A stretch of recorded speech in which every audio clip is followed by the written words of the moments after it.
Students, good evening बच्चों।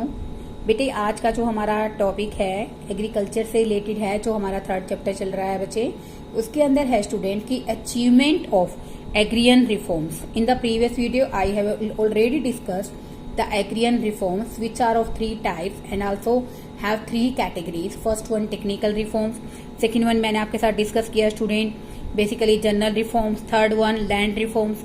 अब हम बात करते हैं कि इतने रिफॉर्म्स के बाद जो हमने कृषि के अंतर्गत इतने सुधार किए, उनके कारण हमने क्या क्या अचीव किया। Now our current topic of discussion is achievement of agrarian reforms. जो हमने कृषि में सुधार किए, उनसे हमने क्या क्या अचीव किया। This is also known as Green Revolution. Thanks to agrarian reforms, there has been a substantial improvement in Indian agriculture. देखिए बच्चों, हम अपने जितने भी एग्रियन रिफॉर्म्स हैं, कृषि में सुधार हैं, उनका मतलब बेसिकली हर तरह से उनके धन्यवाद करते हैं, थैंकफुल हैं, क्योंकि उसके कारण बेटे हमारे देश के अंदर इंडियन एग्रीकल्चर में बहुत अधिक इम्प्रूवमेंट हुई है। From a backward and stagnant sector of the economy, agriculture has emerged to be a developing sector of the economy. देखो बेटे, हमने पढ़ा भी है हमारे फर्स्ट चैप्टर में on the eve of independence. Independence के समय बच्चों हमारा एग्रीकल्चर सेक्टर कंप्लीटली स्टैग्नेंट और बैकवर्ड था, but we are also thankful to the agrarian reforms which has completely our agriculture sector from stagnant and backward to the developing sector. Now it means we can say that agrarian reforms के कारण हमारे देश के अंदर development होनी agriculture sector में start हो गई है। The achievement has been so substantial that, ये जो उपलब्धियां थी वो इतनी ज्यादा थी कृषि सुधारों की कि हमने इसको क्या नाम दिया, green revolution. Green revolution, green revolution क्या होता है बच्चों, हरित क्रांति। अब देखो बेटे, इन अ 10th class you have also read about a green revolution. बच्चों हमने 10th क्लास में भी बहुत बार पढ़ा है ग्रीन रेवोल्यूशन के बारे में। Green revolution happening in India in the year 1967 and 68। 1967 और 68 के बीच में हमारे देश के अंदर हरित क्रांति आई। अब देखो बेटे, ग्रीन रेवोल्यूशन का मीनिंग क्या है। The term green refers to crop. Green मने हरा, यानी कि हरे का अर्थ यहाँ पर क्या है, फसलों से है, और रेवोल्यूशन का अर्थ यहाँ पर है बच्चों spurt. Together the meaning spurt in crop production, यानी कि बेसिकली फसलों के उत्पादन में जो अत्यधिक वृद्धि हुई, उसी को ही बच्चों हमने क्या कहा, green revolution. It started happening in India in the year 1967-68। Bharat के अंदर हरित क्रांति कब आई स्टूडेंट, 1967-68 के अंदर। In the year 1967-68 itself food grain production increase by nearly 25%। इसके कारण बेटे हमारे देश में खाद्यान्नों का उत्पादन लगभग 25% से अधिक वृद्धि, 25% तक बढ़ गया। India became self sufficient in the production of food grain, जिसके कारण हमारा भारत खाद्यान्न के क्षेत्र में आत्मनिर्भर बन गया। अब देखो बेटे, हम लोग पढ़ते हैं एग्रीकल्चर की फेजेस। दो तरह की अवस्थाएं हैं एग्रीकल्चर के अंदर। देखिए बच्चों, फेज वन यानी कि हमारी जो बेसिकली टू डिस्टिंक्ट फेजेस हैं, उसके अंदर हम लोग अगर बात करते हैं, phase 1 1960 to mid 1970s. During the phase, scope of green revolution was restricted largely to wheat and rice growing regions of the country. अगर हम लोग बात करते हैं बच्चों ग्रीन रेवोल्यूशन, हरित क्रांति, बेसिकली वह किसके केवल और केवल किन फसलों के लिए आई बच्चों, व्हीट और राइस के लिए, growing regions of the country. This include the state. और बेटा जो हरित क्रांति आई इस समय में, पहली अवस्था में, वो सिर्फ कहाँ आई, पंजाब, आंध्र प्रदेश और तमिलनाडु में। Now I am talking about phase 2 70s to 80s। Okay, तो वहां पर बेटे during the phase the impact of green revolution became widespread, यानी कि अगर हम बात करते हैं इस अवस्था के अंदर हमारे देश में जो ग्रीन रेवोल्यूशन है, इसका प्रभाव बहुत अधिक विस्तृत हो गया।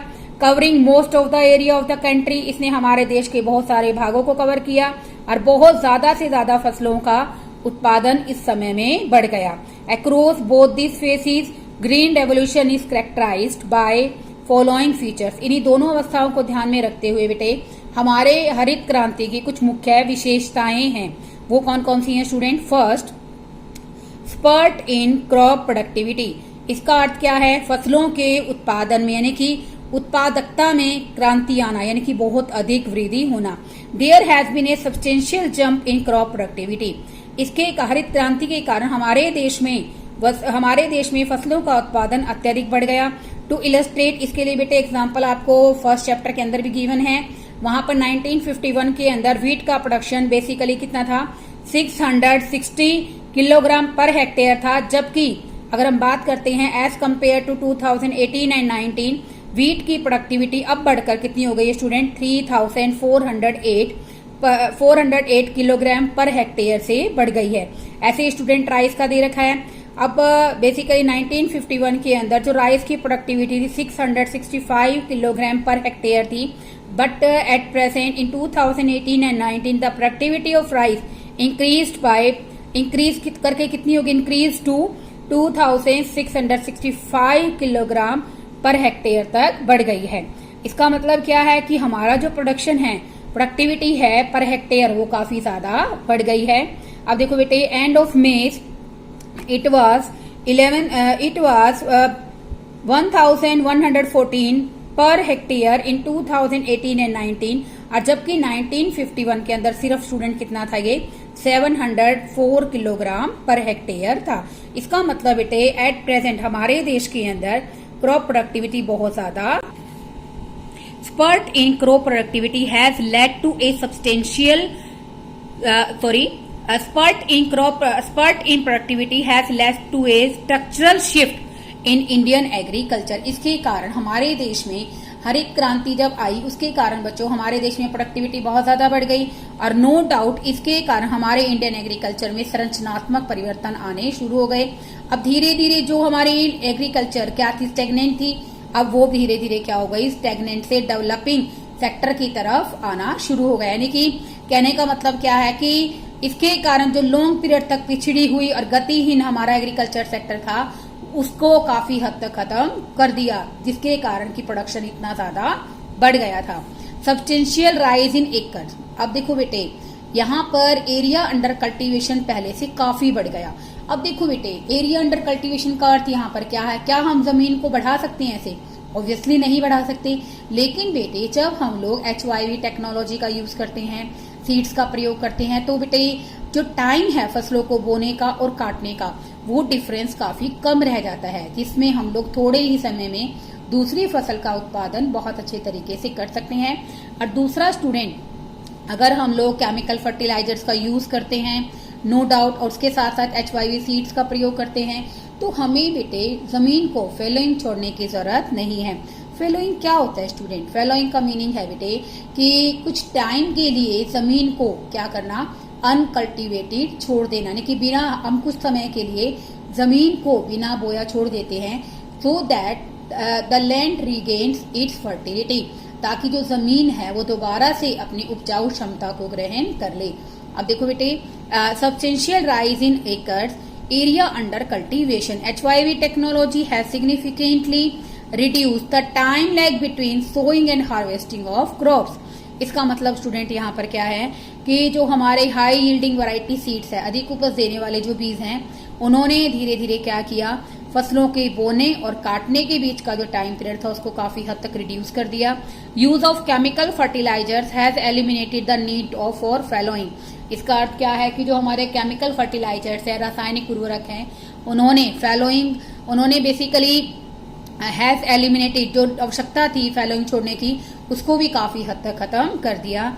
Accordingly double cropping has become possible. इसके कारण दो तरह की फसलों को उगाना एक ही जमीन पर पॉसिबल हो गया। And this has led to a substantial rise in gross area under cultivation. HYV seeds का प्रयोग करने के कारण, केमिकल फर्टिलाइजर्स का यूज करने के कारण बेसिकली अब हमें जमीन को फेलोइंग छोड़ने की जरूरत नहीं है। इसके कारण हमारा जो एरिया अंडर कल्टीवेशन है वो पहले से इंक्रीज हो गया। आगे देखिए बच्चों, इन 1950-51 ग्रोस एरिया अंडर कल्टीवेशन कितना था स्टूडेंट? 13 करोड़ हेक्टेयर था, जो कि अब बढ़कर बेसिकली क्या हो गया है, 19 करोड़ हेक्टेयर हो गया है। देखो बेटे, आप सबको पता है आपका जो पैटर्न है बच्चों MCQ का है, इसलिए मेरी भी कोशिश रहती है कि कहीं ना कहीं आपको एक एक वर्ड का मीनिंग एक्सप्लेन किया जाए। तो बेटे आप भी जब पढ़ते हो ना, तो बेसिकली हर एक वर्ड को, हर एक पॉइंट को रीड किया कीजिए ताकि आप हर एक एमसीक्यू का और वन वर्ड का सही आंसर दे सकें। नेक्स्ट वन, फैलोइंग क्या है student? Fallowing is a practice to living land uncultivated for some time so that it regains its fertility. Following एक प्रैक्टिस है बेटे, एक प्रथा है जिसके अंदर हम लोग क्या करते हैं, जमीन को कुछ समय के लिए बिना बोया छोड़ देते हैं ताकि वो अपनी उपजाऊ क्षमता को ग्रहण कर सके। Following was a common practice Indian farmers prior to the launch of HYV technology. HYV technology के आने से पहले फॉलोइंग एक कॉमन प्रैक्टिस थी हमारे इंडियन फार्मर्स के लिए, क्योंकि जब उनके पास HYV सीड्स नहीं थे तो बेसिकली उनको लैंड की फर्टिलिटी को मेंटेन करने के लिए कुछ समय के लिए लैंड को अनकल्टिवेटेड छोड़ना पड़ता था। Now come to the third point, shift from subsistence farming to commercial farming. Subsistence farming कौन सी होती है student? When the farmer is doing agriculture only just for the food security for his family. केवल वो अपने घर वालों को, अपने जो मतलब बेसिकली फैमिली मेंबर्स हैं, उनको हर तरह से फूड सिक्योरिटी के लिए ही क्या करता है, फूड सिक्योरिटी के लिए ही प्रोडक्शन करता है, उसको हम लोग कहते हैं बच्चों सबसिस्टेंस फार्मिंग। कमर्शियल फार्मिंग कौन सी होती है बच्चों? कमर्शियल फार्मिंग में जब वो फसलों का उत्पादन करता है तो उसका ऑब्जेक्टिव केवल अपना गुजारा चलाना ही नहीं है बल्कि प्रॉफिट अर्न करना भी होता है। देखिए, ए सब्सटेंशियल राइज इन आउटपुट। अब देखो बेटे, आउटपुट बढ़ गया दोनों ही कारणों से। फर्स्ट वन, प्रोडक्टिविटी बढ़ गई है। Second one, area under cultivation increase हो गया है। Has started generating marketable surplus. इसके कारण मार्केटेबल सरप्लस जनरेट होने शुरू हो गए हैं। This has prompted the farmers to gradually shift from subsistence farming to commercial farming, जिसके कारण धीरे धीरे जो फार्मर्स हैं बेसिकली जीवन निर्वाह खेती से वाणिज्यिक फसलों की तरफ शिफ्ट हो गए हैं। This is a sign of growth and development. ये कहीं ना कहीं हमारे देश के लिए विकास और वृद्धि का इंडेक्स है। आगे देखिए बच्चों, वन वर्ड में आप एक क्वेश्चन और प्रिपेयर कर सकते हैं। That one is marketable surplus. Marketable surplus क्या होता है? It refers to a surplus of farmers output over and above own farm consumption. इसका मतलब क्या है बेटे?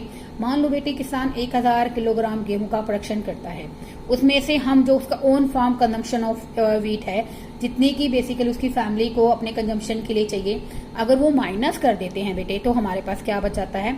Marketable surplus of wheat. और इस सरप्लस को बेटे मार्केट में सेल करके क्या कर सकता है? वो इनकम को अर्न कर सकता है। इसी को ही बच्चों हम लोग क्या कहते हैं? Marketable surplus. दोबारा से सुनिए बच्चों, it refers to a surplus of farmers output over and above on the farm consumption. उसके खुद के कंजम्पशन से जब हमारा आउटपुट ज्यादा है, जिसको हम लोग एज ए फार्मर क्या कर सकते हैं? मार्केट में सेल कर सकते हैं, तो उसी को हम लोग क्या कहते हैं बच्चों? Marketable surplus. By selling the marketable surplus he gets cash. उसको कैश मिलेगा, वो अपनी कंजम्पशन के लिए, क्वालिटी ऑफ लाइफ को इंक्रीज करने के लिए अच्छी अच्छी कंज्यूमर गुड्स खरीद सकता है, अपनी करंट कंजम्पशन नीड्स को सेटिस्फाई कर सकता है। और ये बेटे कहीं ना कहीं जो मार्केटेबल सरप्लस है, ये किसका? एग्रीकल्चर के कमर्शलाइजेशन का इंडेक्स है। नेक्स्ट देखिए बच्चों, चेंज इन फार्मर्स आउटलुक। यानी कि जो बेसिकली फार्मर्स हैं, खेती करते हैं, उनके दृष्टिकोण में, उनके सोचने के नजरिए में क्या आना? परिवर्तन आना। Commercialisation of agriculture has caused A change in outlook of the farmer. यानी कि कृषि का वाणिज्यकरण के कारण जो किसान हैं, उनके सोचने के नजरिया, उनके दृष्टिकोण में बहुत अधिक परिवर्तन आया है। Farming is no longer viewed as a source of subsistence. अब उनके लिए कृषि करना केवल जीवन निर्वाह ही नहीं रह गया है, it is considered as commercial venture as well. अब कहीं ना कहीं वो उसको वाणिज्यिक रूप में देखने लगे हैं, जिसके द्वारा वो एग्रीकल्चर ज्यादा से ज्यादा करके, प्रोडक्शन ज्यादा से ज्यादा करके प्रॉफिट को अर्न कर सके। नेक्स्ट वन, सेल्फ सफिशिएंसी इन फूड ग्रेन प्रोडक्शन। देखो बेटे, हमारी जो 7th 1 ईयर प्लान था, उसका मेन ऑब्जेक्टिव क्या था? अपने आप को सेल्फ सफिशिएंट बनाना। और हमारे लॉन्ग पीरियड ऑब्जेक्टिव में भी बच्चों एक लास्ट पॉइंट आता है हमारा कि हम अपने देश को फूड ग्रेन के प्रोडक्शन में सेल्फ सफिशिएंट बनाना चाहते हैं। तो बेटे प्रोडक्टिविटी बढ़ने के कारण, कमर्शलाइजेशन होने के कारण और बेटा एरिया अंडर कल्टीवेशन बढ़ने के कारण हमारे देश में फसलों का उत्पादन बहुत ज्यादा बढ़ गया, जिसके कारण हमारा भारतवर्ष फूड ग्रेन के प्रोडक्शन में सेल्फ सफिशिएंट बन गया। देखिए बच्चों, increase in crop production. Crop production बहुत ज्यादा बढ़ गया है। एरिया इन एकड़ एरिया बढ़ गया है। प्रोडक्टिविटी बढ़ गई है, has been so substantial that, इतना अधिक वृद्धि हो गई है, has started maintaining buffer stocks of food grain. इसके कारण बेटे हमारे जो गवर्नमेंट है उसके पास फूड ग्रेन के बफर स्टॉक्स मेंटेन हो गए हैं, जिनको वो लीन फार्म सप्लाई, लीन का मतलब क्या है, जब बेटे मानसून के पहले आने पर या लेट आने पर फसलें खराब हो जाती हैं और हमारी फार्म सप्लाई पहले से लो हो जाती है, उस समय हम लोग इन बफर स्टॉक का यूटिलाइज करके हमारे देशवासियों को हर तरह से फूड ग्रेन प्रोवाइड कर सकते हैं।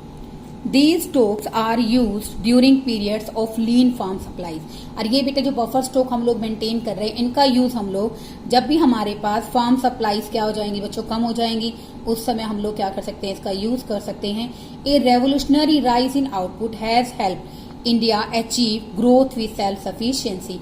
हमारे देश में उत्पादन के अंदर जो इतनी अधिक वृद्धि हुई है, इसके कारण हमारे इंडिया का जो ऑब्जेक्टिव है ग्रोथ विद सेल्फ सफिशिएंसी, विकास करना, किसके साथ, आत्मनिर्भरता के साथ विकास करना, हम अपने ऑब्जेक्टिव को अचीव कर पाए हैं। Briefly owing to technical, institutional and general reform, India has achieve a substantial rise in crop productivity. इसके कारण इंडिया ने बेसिकली क्रॉप प्रोडक्शन को बहुत ज्यादा बढ़ा लिया है, प्रोडक्टिविटी पहले से बढ़ गई है। The rise in the level of production and productivity has been so substantial that it is popularly known as green revolution. अगर हम बात करें अपने पुराने समय से, यानी कि बेसिकली स्वतंत्रता के समय से अगर तुलना करते हैं, तो बेटे हमारा प्रोडक्शन इतना ज्यादा बढ़ गया है कि हमने इसको हरित क्रांति का नाम दिया है।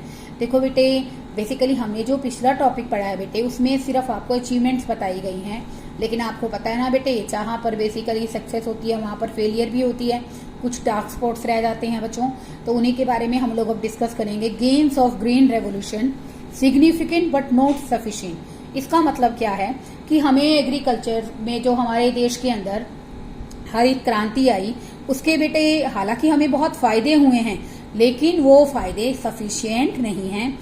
इसको हम लोग अदर लैंग्वेज में कह सकते हैं बच्चों, limitations of green revolution. Owing to green revolution there was a significant rise in crop productivity. No doubt बेटे, ग्रीन रेवोल्यूशन के कारण हमारे देश के अंदर जो क्रॉप प्रोडक्टिविटी है बहुत ज्यादा बढ़ गई, but it was only in relation to on record in past compared to developed nation has risen, the risen productivity was highly insignificant। कहने का मतलब बच्चों यहाँ पर क्या है कि बेसिकली अगर हम बात करते हैं कि अपने पास्ट रिकॉर्ड, अपने पुराने समय के बारे में देखते हैं, कंपेयर करते हैं, तो नो डाउट हमारी प्रोडक्टिविटी बहुत ज्यादा बढ़ गई है। लेकिन दूसरी तरफ अगर हम अपने देश के अंदर बढ़ी हुई प्रोडक्टिविटी की कंपैरिजन करते हैं, तो आज भी हमारी प्रोडक्टिविटी बहुत ही कम है।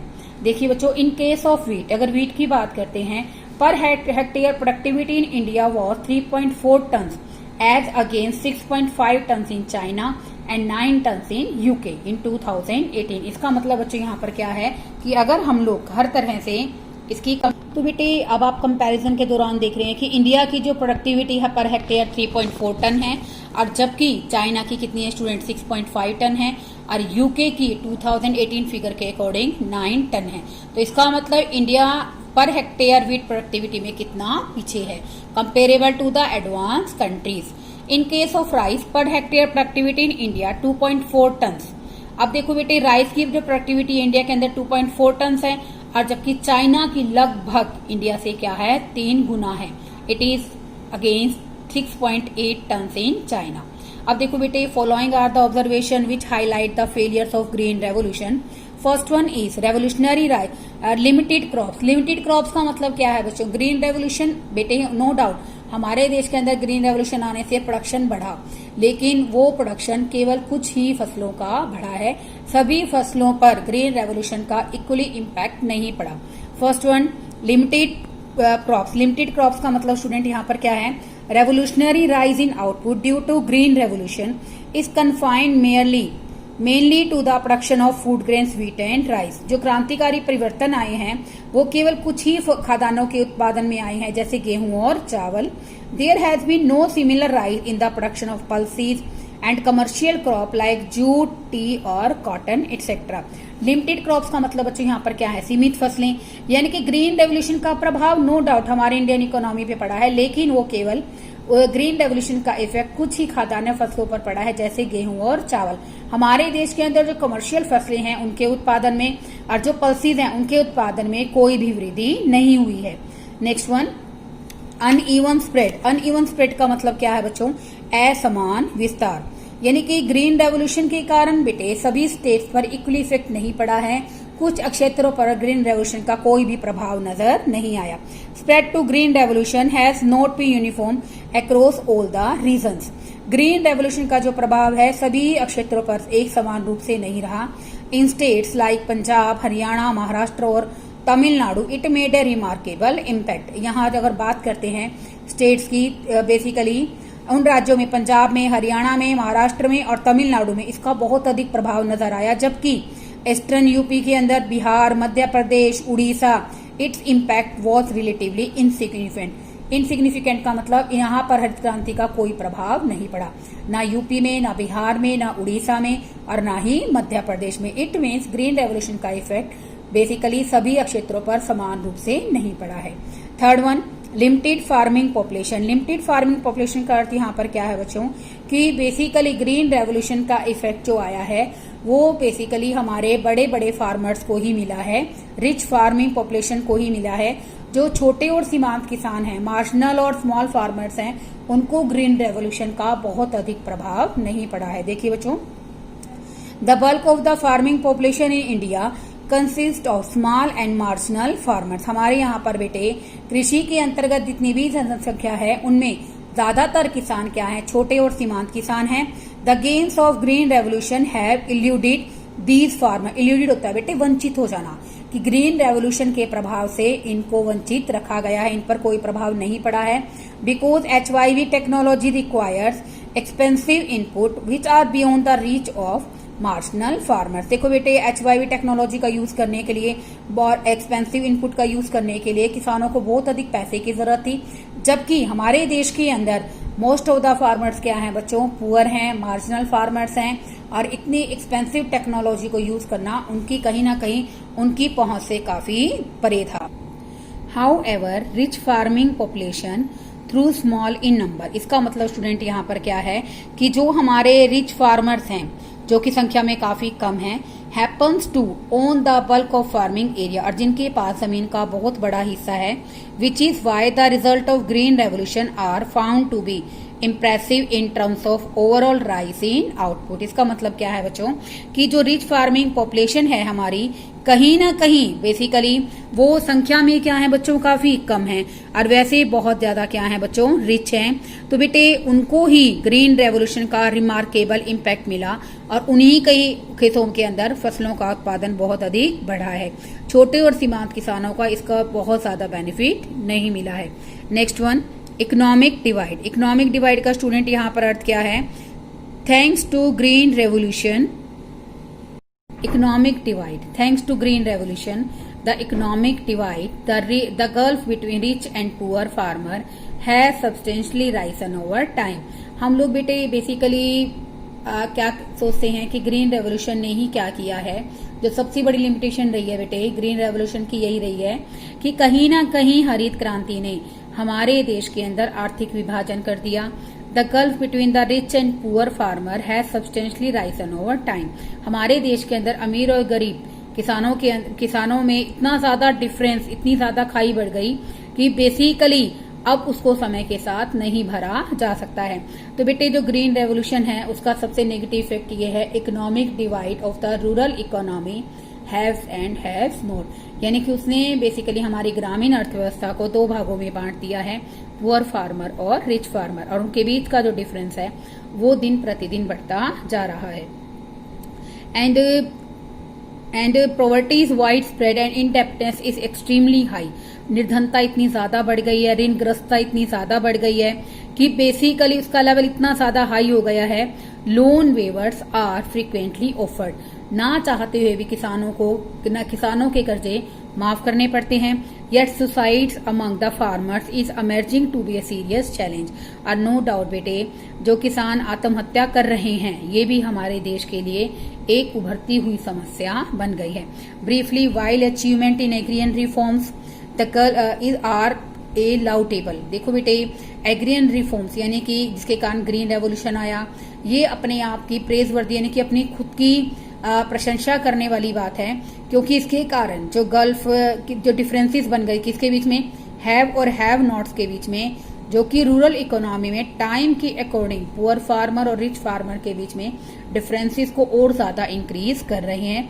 Also a big investment needs to be given in Indian agriculture to rise productivity level at par with the advanced nations। अगर हम चाहते हैं वास्तव में एग्रीकल्चर में कोई डेवलपमेंट हो तो इसके लिए हमें एग्रीकल्चर में इन्वेस्टमेंट करना चाहिए ताकि प्रोडक्टिविटी लेवल को एडवांस कंट्री के कंपैरेटिवली बढ़ाया जा सके।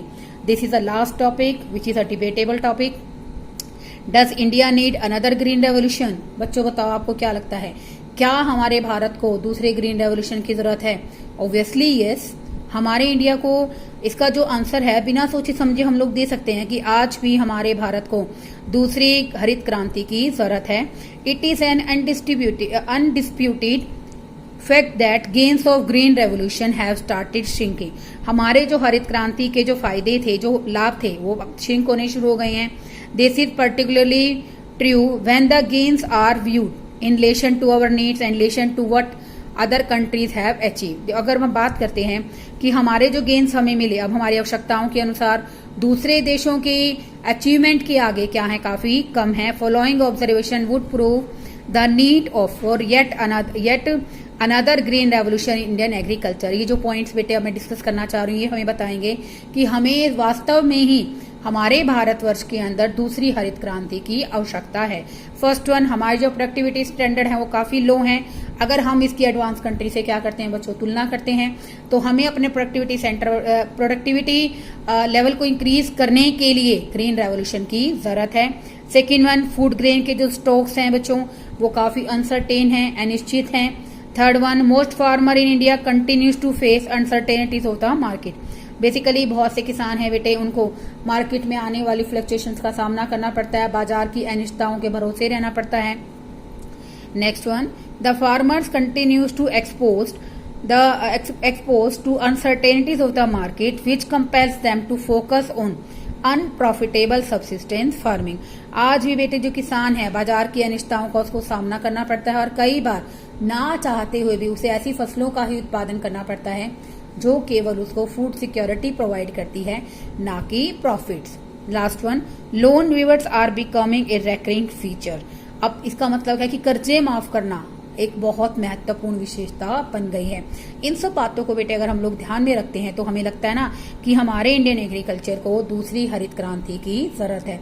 आप इसमें ये भी लिख सकते हैं कि प्रोडक्टिविटी काफी कम है, किसानों को बेसिकली अनसर्टेनिटी तो मार्केट पे डिपेंड रहना पड़ता है, इसलिए वो सब्सिस्टेंस फार्मिंग के बारे में सोचते हैं।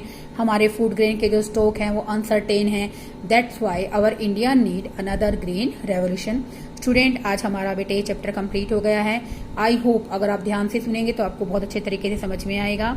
Okay, thank you student, keep watching my videos.